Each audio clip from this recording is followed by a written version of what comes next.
뉴스탑 10이 뽑은 7위 윤총경이 오랜만에 등장했고요. 보시면 친구 상가에서 박수 받은 윤 총장 5위입니다. 오늘 대통령의 첫 경고에 검찰은 법 절차에 따라 엄정 수사하겠다 이렇게 간명하게 반박을 했습니다. 그리고 검찰의 수사 시계는 오늘도 그대로 돌아갔습니다. 오늘 이 검찰의 칼날은 버닝썬 사태 핵심 연루자인 윤 총경을 겨눴습니다. 우리 이제 윤 총장님은 또 권력의 눈치도 보지 않고 사람에 충성하지 않는 그런 자세로 아주 엄정하게 이렇게 처리해서 국민들의 신망을 이렇게 이제 받으셨는데 그 점에 대해서는 정말 이렇게 엄정한 그런 자세로 이렇게 임해 주시기를 바라고요. 어깨가 무겁고 막중한 책임감을 느낍니다. 늘 어떤 원칙에 입각해서 마음을 비우고 한 발 한 발 걸어 나가겠습니다. 대통령이 특별 발표를 하기 전에 검찰은 또 움직였어요, 이현정 의원님. 네. 윤총경을 거는 의미 뭐라고 봐야 될까요? 최근에 검찰 수사를 보면요. 예전까지는 이제 주로 정경심 교수나 그다음 웅동학원 이런 데 집중됐었는데 지금 얼마 전부터 사실은 이제 조국 장관을 직접 겨냥한 수사가 지금 활발하게 진행되고 있습니다. 그 중에서도 이게 사실은 버닝썬하고 왜 조 장관하고 무슨 관계 있을까라고 이제 어떤 의심을 하는 분들이 계실 텐데 이 버닝썬 사건 관련해서 당시에 윤 총장이라는 이름으로 불렸던 윤 총경이 있습니다. 그분이 이제 버닝썬 사건 관련해서 이제 승리의 어떤 이런 부분들 도와줬다는 혐의로 이제 수사를 받았지 않습니까? 근데 이분이 옛날에 청와대 민정수석실에 근무를 했어요. 그러니까 어떤 면에서 당시에 조국 장관 밑에서 이제 근무를 한 겁니다. 근데 그때 근무를 할 때 지금 현재 문제가 되고 있는 사모펀드와 관련된 회사가 있습니다. 그 회사와 관련된 이의 연관성이 이제 드러난 거예요. 그러니까 이게 뭐냐면 결국은 조국 장관이 어떤 민정수석으로 있을 때 윤총경이 거기에 근무를 했고 윤총경이 이 사모펀드와 관련된 이 대표를 사실상 소개해준 이런 부분과 관련해서 지금 검찰이 연관성을 지금 조사를 하고 있는 거거든요. 그렇기 때문에 이 사건은 또 한편으로 보면 조국 장관이 어떤 민정수석 시절의 어떤 문제 이걸로 지금 사실 수사가 또 확대되고 있는 그런 양상입니다. 좀 더 구체적으로 들어가면 이수희 변호사님. 그러니까 단순히 인물 한 명 윤총경을 겨냥한 게 아니라 검찰이 당시 조국 민정수석 시절 근무했던 윤총경과 그 큰 틀에서 버닝썬 수사가 부실 수사로 이어졌던 것까지 다 훑어보는 겁니까? 예, 지금 이제 윤 총경의 경우에 이제 말씀하신 대로 승리 단톡방에서 경찰총장으로 이제 지칭이 됐던 사람이죠. 근데 현재 지금 버닝썬 승리와 관련해 가지고는 식품위생법 단속 기밀을 유출했다라고 해서 직권남용하고 해서 지금 기소 의견으로 검찰에 송치가 되어 있는 사건도 있어요. 하지만은 거기에 유리홀딩스 대표와 골프 접대를 받았다 이런 혐의에 대해서는 지금 불기소 의견으로 지금 검찰에 송치가 된 상황이거든요. 그러니까 그런 것들도 다 들여다볼 수가 있는 거죠. 다시 한번 보겠다는 의도도 있는 것 같고. 근데 그거보다도 지금 이 윤 총경의 경우에 이제 왜 WFM이 또 나오게 되는데 이 WFM이라는 회사는 지금 코링크에서 주식 투자를 한 곳이죠. 그런데 이 WFM이 이제 영어 교재 사업을 하다가 2차 전지 사업도 하겠다라고 하면서 상장 회사예요, 이 WFM이. 그래서 이 WFM을 통해서 다른 회사들을 우회 상장하면서 뭔가 이익을 챙기려고 했던 거 아니냐라는 이제 혐의를 받고 있는데 이 WFM의 현재 대표가 지금 이 큐브스라고 정모 씨 큐브스의 회사의 사내이사이자 대표이사였던 사람이 현재 WFM의 대표이사예요. 그러니까 지금 또 횡령 혐의로 구속되어 있는 이 큐브스의 대표이사인 이 정모 씨가 그런데 이 큐브스는 또 이 윤총경하고 무슨 관계가 있냐? 윤총경이 돈을 대출을 받아서까지 2015년에 이 큐브스의 주식을 샀어요. 경찰 공무원이 수천만 원을 대출을 받아서 비상장 회사의 주식을 산다. 이거는 어떤 확실한 정보가 있지 않으면 그렇게 사기가 힘든 거죠.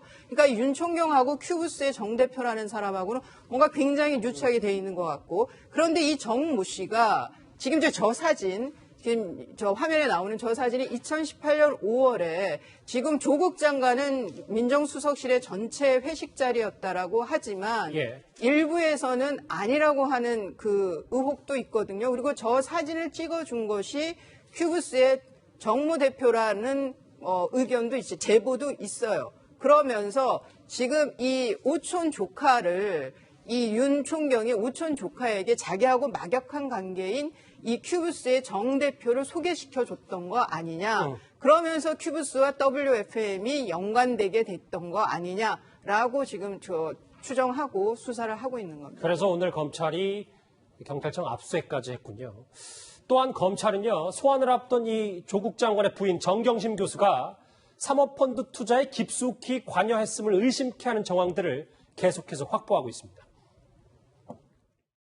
배우자가 주식 전문가가 아닙니다. 주식 고수도 아닙니다. 자기가 개별 투자한 것은 다 손해를 엄청 본 사람입니다.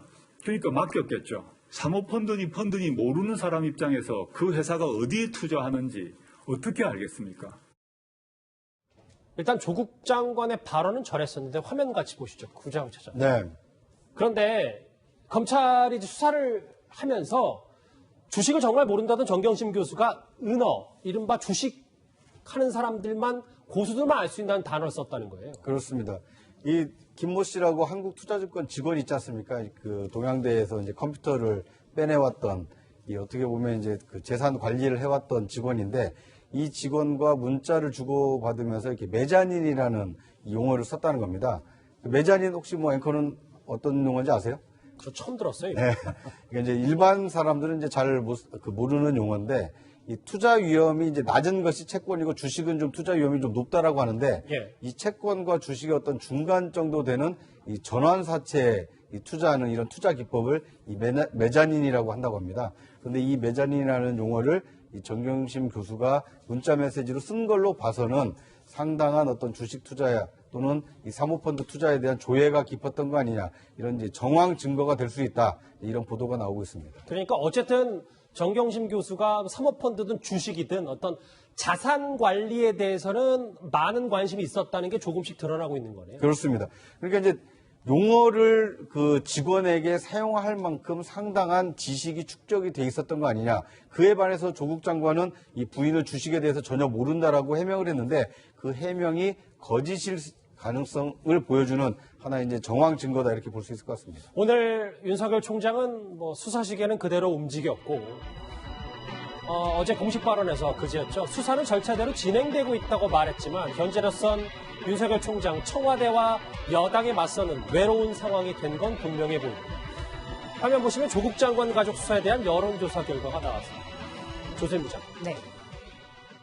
조국 장관 가족 수사에 대해서도 이 여론조사 결과들이 정말 팽팽하고, 최근에 이렇게 모름 무응답이 적은 여론조사 결과도 계속해서 나오고 있어요. 요즘 이게 조국 장관 여론조사는 대체적으로 이런 것 같습니다. 네. 이 조사는요, 리얼미터가 오마이뉴스의 의뢰를 받아서 한 겁니다. 그리고 조사 대상이 남녀 501명으로 나와 있네요. 네.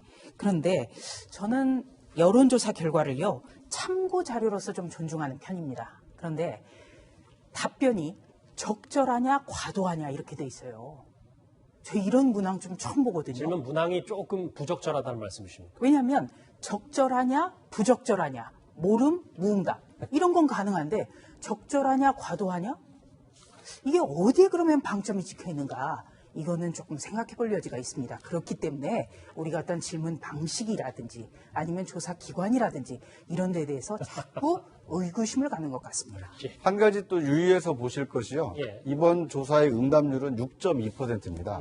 그러니까 100명에게 전화를 돌리면 94명, 93명 정도는 이제 거절을 하고 6명 정도가 이제 응답을 해서 이제 전국 19세 이상 성인 남녀 1000명을 모은 결과긴 한데, 설문 문항 설계가 과연 적절했느냐 여부뿐만 아니라 응답률도 낮기 때문에 적극적으로 의사 표시를 하고 싶은 분들이 상당히 그분들의 의사가 많이 반영됐을 가능성이 크다, 뭐 이런 점도 염두에서 볼 필요가 있어 보입니다. 두 분은 이제 일단 이 여론조사를 참고만 해야 된다고 하셨는데, 제가 더 좀 더 간명한 여론조사 꼭 들고 올게. 알겠습니다. 이수희 변호사님. 왜냐하면 이 여론을 한번 추이를 지켜보는 이유가 윤석열 총장 관련해서 극과 극, 뭐 꽃을 배달받거나 혹은 기분 나쁜 것도 소포로 검찰에 배달된다는 얘기에서 심지어 지금 온라인에는 윤석열 총장 저주 인형까지 등장했다고 하네요. 예, 아마 장희빈 나오는 사극에서나 볼 일이 지금 2019년에 지금 나오는데요. 이게 뭐냐면 이제 24일에 한 네티즌이 트위터 계정에 저런 사진을 올렸습니다. 그런 이제 그 인형, 사람 모양의 인형에 이제 그 사지 이렇게 그 바늘 같은 거 압정을 찌르고 그리고 거기에 사망이라고 하는 부적처럼 보이는 거를 해놨죠. 그리고 빨간 글씨로 또 이제 뭐 그 총장의 이름도 적어놓고 저 트위터 계정에 대해서 저 사진에 대해서 많은 분들은 그 부정적인 의견들이 있었는데 일부에서는 뭐 재밌다는 반응도 있었다고 그래요. 근데 이것은 상당히 도가 넘은 저건 정상적인 비판은 아니다. 금도를 넘은 것이고 저런 상황이 벌어지는 이유가 여당의 원내대표가 뭐 서초동에 10만의 촛불이 뭐 모일 거다라는 선동적인 언사들을 계속 하고 있으니까 또 저런 그 인터넷상이든 시중에서든 저런 데 그 뭐랄까 현혹이 된다 그럴까요? 이렇게 선동에 그 부응하는 저런 도를 넘은 행동들이 나오는 것 같습니다. 네. 저희가 그림 하나 준비했어요. 같이 보실까요?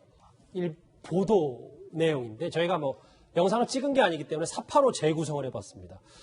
이현정 의원님, 네. 어제 윤석열 총장이 한 상가집을 찾았는데 상가집을 찾았던 다 문상객, 조문객들에게 박수를 받았다는 얘기가 있더라고요. 네, 상가집에서 하지 말아야 할 행동 중에 하나가 건배하는 거하고 박수 치는 겁니다. 근데 사실은 이제 윤 총장이 요즘 보면 굉장히 하여튼 뭐 지금 사실은 조국 장관하고 어떤 면에서 자기 상관이지 않습니까? 상관을 수사해야 되는 어려운 상황에 또 오늘 또 문재인 대통령의 저런 입장이 나오니까 이제는 또 대통령하고 또 각을 지는 듯한 그런 것인데 사실은 뭐 어떤 여론적으로 보면 사실 윤 총장이 거의 요즘 사실은 윤 총장은 출근도 지하로 하고 밥도 구내식당에 먹고 일체 약속도 하지 않는다고 합니다. 그래서 뭐 윤 총장의 어떤 기자들이 입장을 따내와 지난번 이제 마약회 할 때 한 문장 나온 거 그 이상은 사실은 없는 거거든요. 근데 이제 아마 같은 79학번 동기, 법대 동기에 이제 상가에 갔더니 거기 오신 분들이 다들 박수를 쳤다는 것이죠. 그만큼 어떤 면에서 보면 이제 권력의 어떤 그 수사를 하는 데 대한 윤 총장과 검찰에 좀 힘을 실어주려고 하는 뭐 그런 행동은 아닌가라는 또 생각도 듭니다.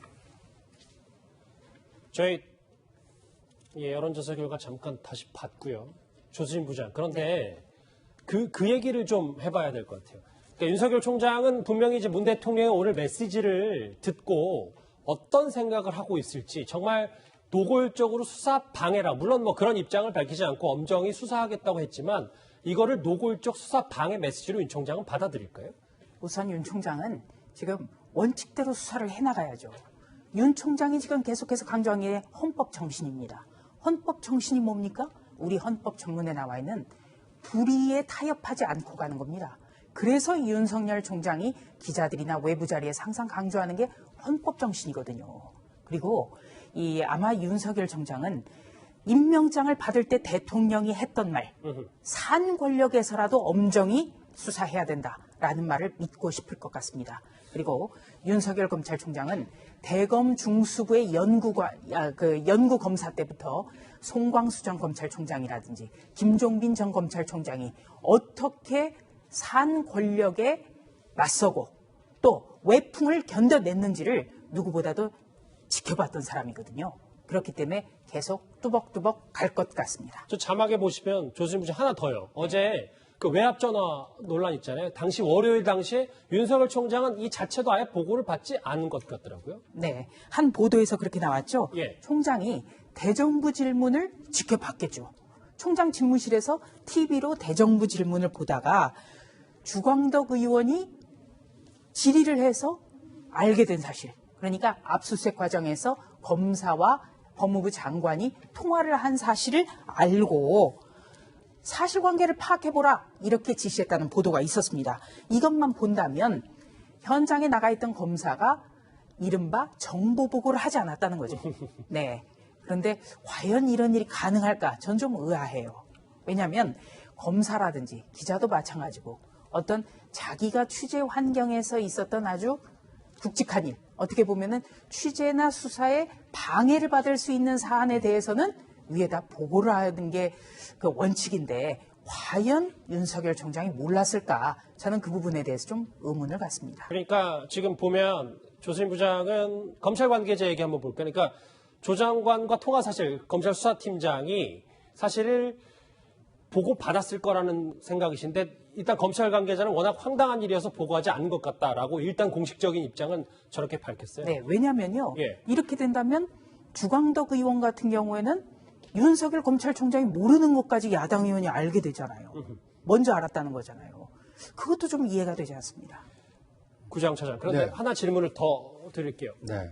일각에서는 그래서 윤석열 총장이 이번 조국 장관 수사가 다 끝나면 사의를 표할 것 같다는 얘기까지 나왔습니다. 네. 그러니까 이제 그건 뭐 약간 뭐 그럴 수도 있고 그렇지 않을 가능성도 있는데 그만큼 지금 이 조국 법무장관 그 주변인에 대한 수사가 검찰총장에게도 상당히 좀 심리적인 압박이 큰 사안이다 이렇게 볼 수 있을 것 같습니다. 더더군다나 임명권자인 인사권자인 이 대통령까지도 인권을 거론하면서까지 어떤 검찰 수사의 어떤 이 금도를 얘기를 했기 때문에 예. 앞으로 그 윤 총장의 그 뭐 행보뿐만 아니라 이 조국 장관 주변인에 대한 어떤 검찰 수사가 어떤 영향을 받게 되지 않을까 좀 예의주시해서 지켜봐야 될 상황인 것 같습니다. 오늘 대통령의 특별 메시지까지 나왔기 때문에 조국 장관 이슈가 상당히 커졌습니다. 더욱더요. 오늘도 실시간 댓글 어떤 내용이 들어왔는지 같이 한번 보시죠. 대통령은 살아있는 권력도 수사하라 했는데 왜 조국 장관 안 되는지 설명 좀 해주시죠. 이 대통령께 물어보는 댓글도 있고요. 예. 윤석열 이제는 멈춰라. 자유한국당 패스트트랙 수사도 좀 하고 윤석열 총장을 비판하는 목소리 있습니다. 검찰개혁은 이미 윤 총장이 다 하고 있다라는 댓글도 있고요. 왜 문재인 정부 때는 이렇게 살아있는 정권에 칼을 대는데 살아있는 권력에 전 정권 때는 그렇게 하지 못했냐라는 지적이 있습니다.